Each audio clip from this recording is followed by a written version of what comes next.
पत्रकार बंधुओं का, छायाकार बंधुओं का और इलेक्ट्रॉनिक्स मीडिया के सभी साथियों का हार्दिक स्वागत और अभिनंदन और आपका धन्यवाद कि आप इतनी सर्दी में भी यहाँ आए हैं। आज वैसे तो कोई ऑफिशियल विजिट तो नहीं, आज हमारे जो प्रसिद्ध समाज सेवी हैं स्वामी चिरंजीवी जी, उनका जन्मदिन है, तो उससे आशीर्वाद लेने के लिए मैं आज उपस्थित हुआ था। तो मन में था कि अपने पत्रकार बंधुओं से भी मिलना हो जाए, आपके दर्शन हो जाए, तो इसलिए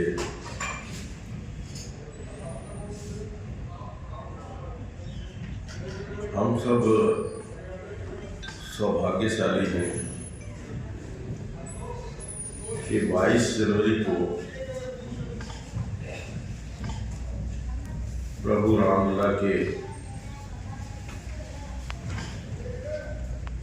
भव्य राम मंदिर के अंदर उनकी प्राण प्रतिष्ठा का कार्यक्रम वो हम अपनी आंखों से देख पाए। लगभग 500 वर्षों की इंतजार के पश्चात भगवान श्री राम अपने भव्य मंदिर में विराजमान होंगे। ये हम सब के लिए बहुत ही हर्ष का विषय। राम मंदिर निर्माण के लिए लगभग 4 लाख लोगों ने अपना बलिदान दिया और यातनाएं सही, चाहे वो मुगलों का काल था, चाहे वो अंग्रेजों का काल था। लेकिन मैं बधाई देना चाहता हूँ हमारे देश के यशस्वी प्रधानमंत्री नरेंद्र मोदी जी, जिनके प्रयासों से और अदालत के निर्णय से ये संभव होने जा रहा है। आज तक हम दीपावली मनाते थे कि भगवान श्री राम 14 वर्ष के बाद वनवास काट करके वापस आए। तो अब तो जो भगवान श्री राम 500 वर्ष के अपने स्थान पर, तो 500 वर्ष के पश्चात जो उनका मंदिर था वहाँ पर विराजमान होने जा रहे हैं। ये सभी सनातनियों के लिए, सभी देशवासियों के लिए बहुत ही हर्ष का विषय है। मैं समझता हूँ कि इस अवसर पर हम सबको,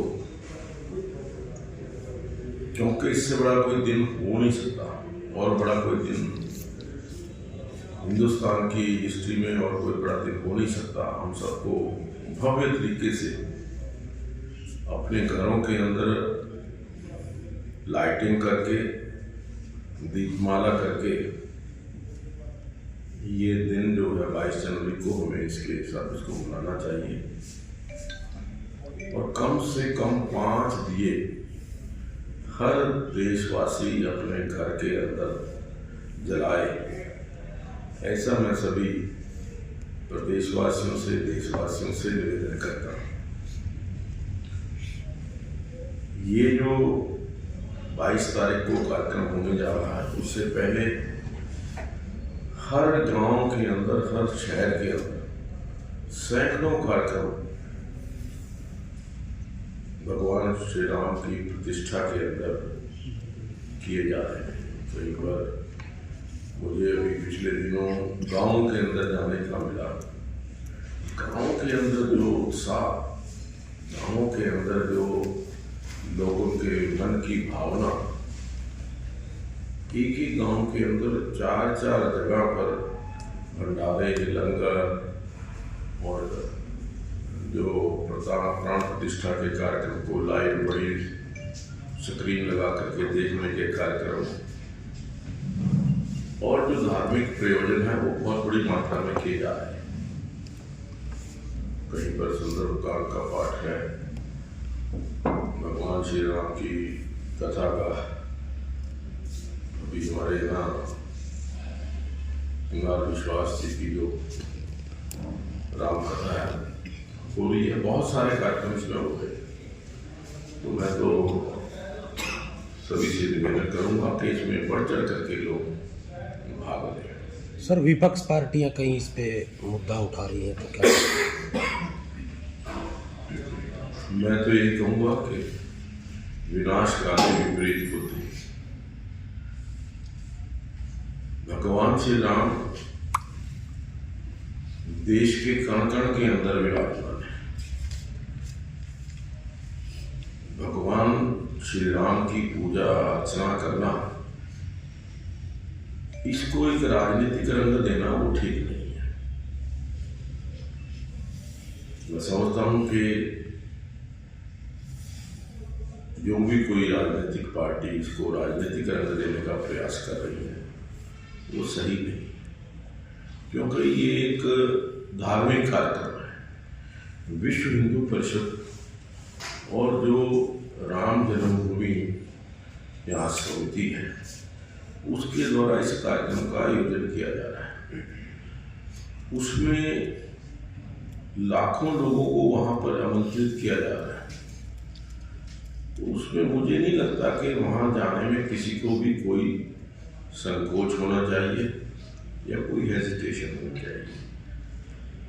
भगवान श्री राम तो हमारी जो मर्यादा है, देश की आस्था है, श्रद्धा है, वो भगवान श्री राम है। और हम तो शुरू से ही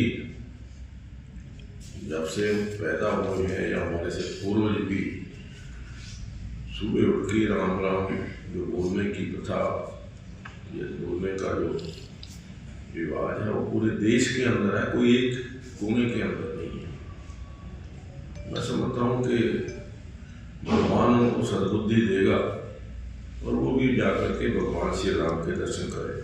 आप जाएंगे विधानसभा अध्यक्ष जी? आप जाएंगे, कब जाएंगे? कोई तिथि निर्धारित किया कि आप भी जाएंगे? देखिए, मेरी भावनाएं बहुत जुड़ी हुई हैं भगवान श्री राम के मंदिर के साथ, अयोध्या के साथ, क्योंकि 2 बार जब 1990 का आंदोलन हुआ और 1992 का आंदोलन हुआ, दोनों बार मुझे इस अवसर पर जाने का मौका मिला। पहली बार जब गए थे तो वो हमें, जब मुलायम सिंह यादव की सरकार थी, उस टाइम जैसे कर्फ्यू होता है ऐसा माहौल था, लेकिन हमें यहाँ टुंडला रेलवे स्टेशन के ऊपर गिरफ्तार कर लिया गया था और उसके पश्चात आगरा जेल में 7 दिन वहाँ पर उन्होंने वहाँ रखा। और जेल के अंदर भी जिस प्रकार का कठिनाइयाँ थी, वातावरण था, मैं समझता हूँ कि बहुत ही भयंकर उस समय जो कुछ लोग उस ढांचे के ऊपर पहुंच पाए थे, उनको गोलियों से भून दिया गया था। आपको याद होगा कि जो उस समय जानकारी थी कि कुठारी बंधु 2 वेस्ट बंगाल के राम सेवक थे, जो ही गुम्बद के ऊपर पहुंचे तो नीचे से गोलियों से उनको नीचे गिरा दिया। दूसरी बार 1992 के अंदर भी अयोध्या जाने का अवसर मिला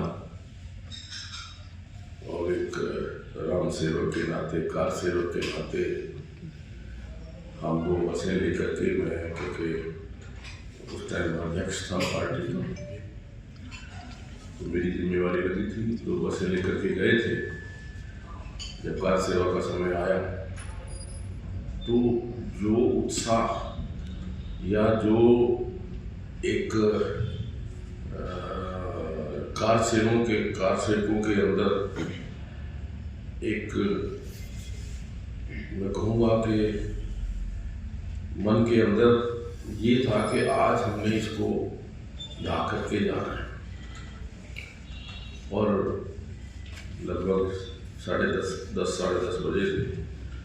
आदेश ये हुआ था कि कार सेवक सभी कार सेवा करने के बाद ही जाएंगे। उसमें सरयू का जल और वहाँ की रेती सरयू नदी थी, उससे हम कार सेवा करेंगे। लेकिन जिस प्रकार का माहौल बना हमारे सामने देखते देखते, क्योंकि हम ये आदेश हुआ था कि जो बसों में आए हैं वो सबसे आगे बैठेंगे, तो हम सबसे आगे बैठे थे।